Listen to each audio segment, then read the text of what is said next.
I've been attached with the feeling of now waking up with you by my side. Talagang hindi pa rin nga natatapos ang issue patungkol sa ating Don Bell at kay Shubi Etrata. At dahil nga dyan guys, alam naman natin na talagang itong ating Bell ay napakabuti nga talaga ng puso.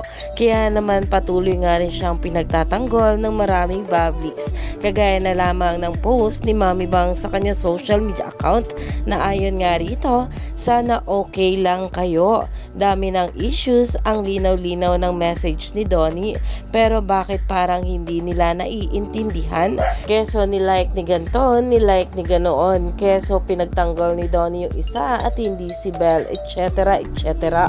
Tagal na natin dito sa fandom, dami na nating pinagdaanan, huwag tayo papatalo, 2020 pa tayo, magkakasama mula HIH until now. Tuloy support natin kay Belle, kay Donnie. Tagal nating nag-antay sa reunion movie nila. Tatagan natin loob natin.